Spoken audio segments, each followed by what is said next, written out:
Seorang santri di Aceh nekat membakar gedung asrama putra pondok pesantren Dayah Babul Maghfirah lantaran merasa sakit hati gegara sering menjadi korban buli. Pelaku menyulut kabel yang terdapat di lantai 2 gedung menggunakan korek. Api kemudian membakar seluruh gedung asrama beserta barang milik para santri. Tak hanya itu, api menjalar ke bangunan kantin dan satu rumah milik pembina yayasan. Api dapat dipadamkan oleh petugas damkar, dibantu para santri dan warga setempat. Pelaku mengaku sering mengalami bullying yang dilakukan oleh beberapa temannya. Hal ini menyebabkan pelaku merasa tertekan secara mental, ungkap Kapolresta Banda Aceh, Kombes Pol Joko Heri Purwono. Pelaku merupakan satu santri yang bernaung di Dayah Babul Maghfirah dan masih berusia di bawah umur.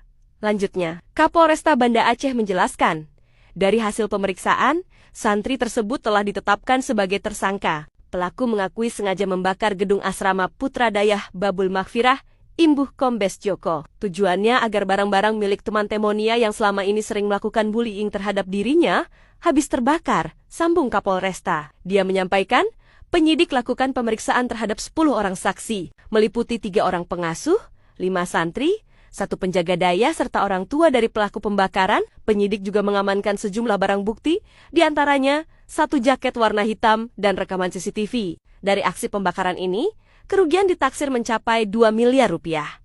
Kerugian mencapai 2 miliar rupiah. Pelaku dijerat dengan pasal 187 KUHP dengan ancaman kurungan penjara selama 15 tahun, ungkap Kombes Joko. Karena pelaku masih di bawah umur, maka penanganan sesuai dengan ketentuan sistem peradilan pidana anak. Adapun solusi yang diberikan terhadap masalah ini, yang pertama yaitu ada solusi jangka pendek yang dilakukan setelah kejadian tersebut terjadi. Seperti yang pertama yaitu penanganan hukum dan keamanan yang adil, melakukan penyelidikan yang netral terhadap pelaku bullying dan korban bullying tanpa memihak salah satunya, serta memberikan perlindungan hukum dan psikologis kepada korban bullying sambil juga menegakkan hukum terhadap pelaku pembakaran dengan mempertimbangkan latar belakang penyebab tindakan tersebut. Yang kedua yaitu ada pembimbingan psikologis darurat, seperti melakukan gelar sesi konseling individu dan kelompok untuk santri yang terkena dampak korban bullying, pelaku, dan teman sebaya yang menyaksikan kejadian tersebut, serta undang tenaga profesional psikolog untuk membantu mengatasi emosi, kemarahan, ketakutan, dan trauma yang dialami oleh santri-santri tersebut.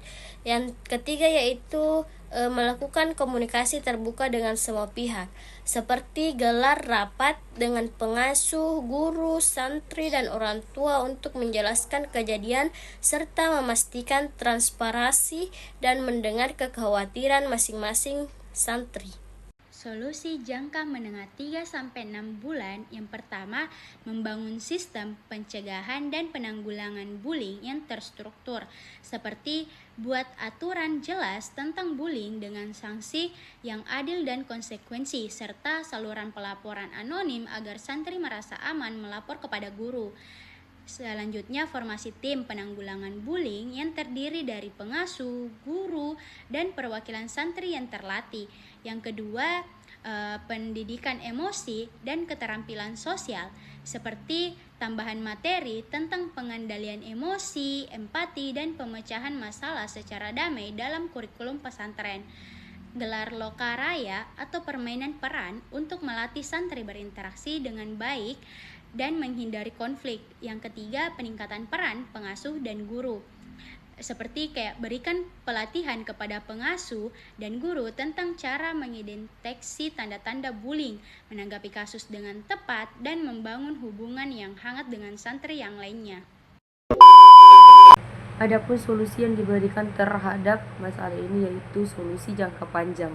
Yang pertama ada menciptakan budaya sekolah yang inklusif dan penuh rasa hormat, mendorong aktivitas kelompok yang melibatkan semua santri untuk memperkuat kebersamaan dan penerimaan satu sama lain, perkenalan program penghargaan untuk santri yang menunjukkan perilaku positif dan membantu teman sebayanya.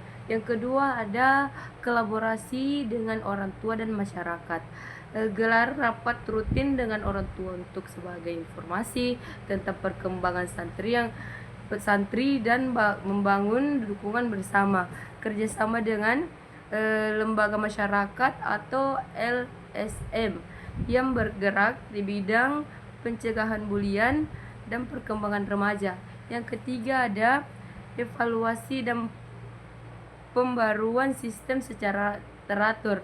Lakukan penilaian berkala terhadap efektivitas program pencegahan pembulian dan sesuai kebutuhan. Pantau kondisi emosional dan solusi santri secara teratur untuk mencegah masalah sebelum perkembangan menjadi konflik besar. Semua solusi ini menunjukkan tidak hanya untuk mengenai kasus spesifik di Aceh, tetapi juga untuk menciptakan lingkungan pendidikan yang aman, sehat, dan mendukung perkembangan remaja.